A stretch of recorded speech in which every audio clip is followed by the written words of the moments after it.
David and Emma looked at each other across the table. The young couple were happy. The food was delicious, the light from the candles was soft and the music was perfect.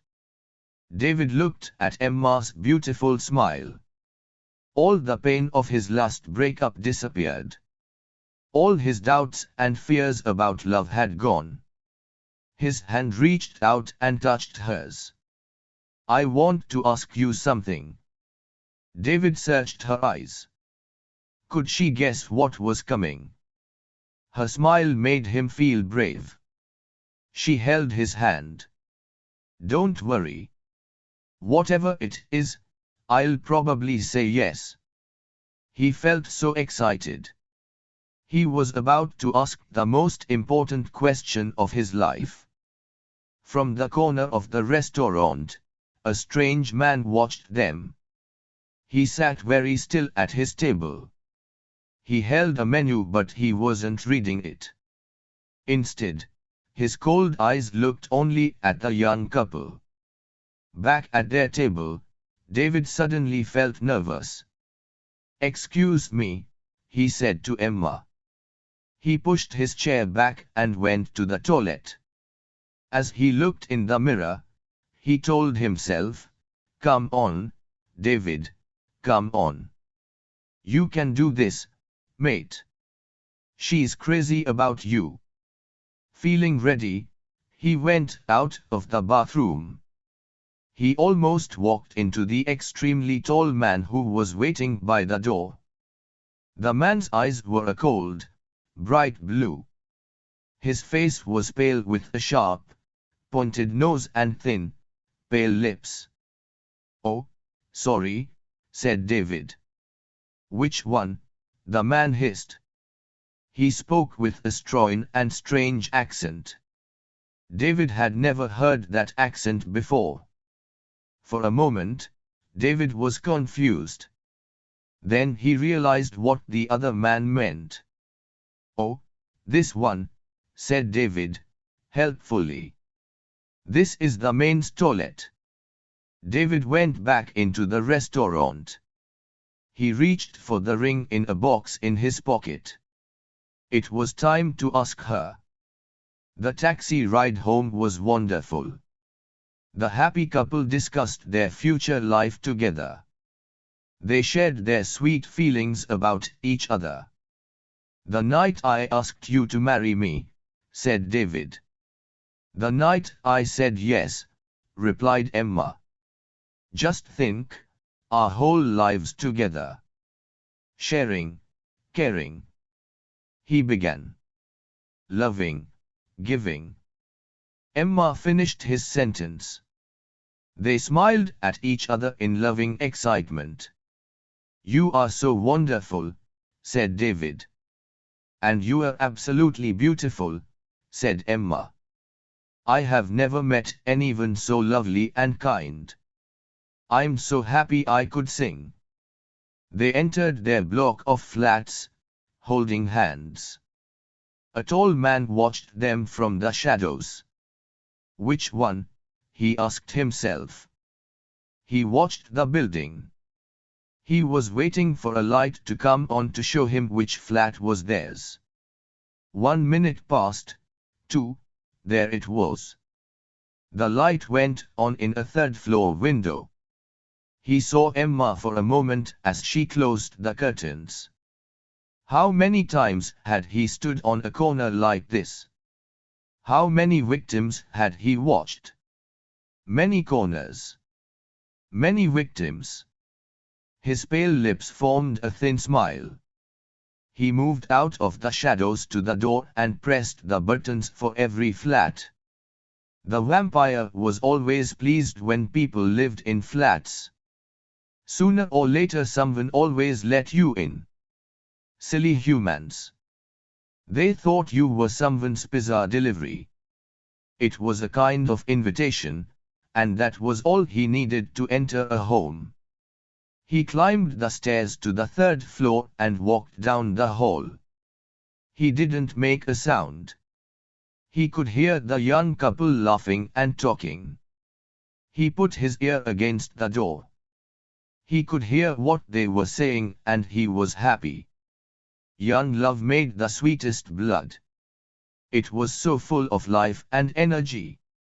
I feel as if I'm in a film, she was saying. More like a dream, he replied. Yes, a dream. How lucky we are. Guess who I'll be dreaming about tonight, he said. Who? Who? Her hair smells of roses. She's like an angel. Their dream was about to become a nightmare, the listening vampire thought. Suddenly, he opened the door and stood there, showing his sharp teeth. The couple screamed and then held each other in terrified silence. The vampire could smell and taste their fear. This was how he liked it. Fear also made the blood sweeter. There's my wallet. On the table, there. Take it, said David. Take anything you want. I will take anything I want, the vampire replied. Fine. Fine. We won't stop you, I promise. David cried. You won't stop me. I promise, replied the vampire. The light shone on the sharp teeth. A terrible thought came to David and Emma at the same time. Look at his teeth. Is he a vampire? Which one? The vampire hissed. It can be only one. The couple's eyes were big and afraid. Their mouths open in horror. They held each other's hands and their stomachs filled with fear. Already tonight, continued the vampire, I have drunk from 3. One more, then I can sleep and feel young again. The vampire moved towards them. Instinct made David step in front of Emma to protect her. Emma gratefully held onto his back. The vampire wasn't in a hurry. He had plenty of time. Who should he attack? He asked himself. Which one? Thank you, Emma said quietly in David's ear, for what you are doing for me. Of course, my love. I'm here to protect you. He felt proud as he said the words. He could fight this vampire. All he needed was a piece of wood or something to push through the heart. He looked around for something. You are so brave to offer yourself, continued Emma. Sorry, asked David. What are you talking about? Oh, said Emma.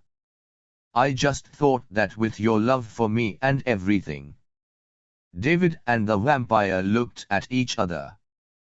Now, listen, Emma. There is no doubt about my love for you. Really? She replied. She didn't believe him. But you can't expect me to just give him my life. I wasn't saying you should, she said. It's just one of our options, that's all. Well, think of another one, he shouted. Why don't you offer yourself to him to save me? The atmosphere in the room had certainly turned ugly. The vampire was not pleased that the fear and love were now silly, selfish arguments. Emma was very angry. I hope you are joking. Let's see how strong your love is. What a horrible man. What about the woman I was planning to marry? Offering me to a vampire like a bone to a dog? You said my hair smells of roses, she cried. All right, all right. Relax. David was a little embarrassed to be having this argument in front of a stranger.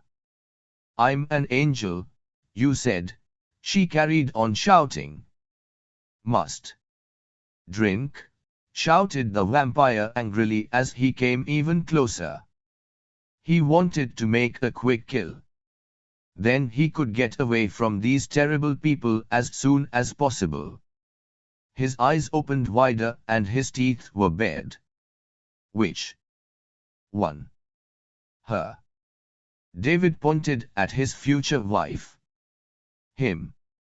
Him, screamed Emma in anger. Please, him. The vampire approached David. She's younger. Sweeter, said David. The vampire turned to Emma. He is bigger. There's more of him. She pointed at David. Suddenly the vampire felt tired. He had been killing for many centuries. Listening to them was depressing. How could he feel good by drinking the blood of either of these disgusting creatures? He looked down at their terrified faces and shouted, "Bad blood!" And with that, he disappeared into the night air and left Emma and David alone together. Together, as they had promised, for the rest of their lives.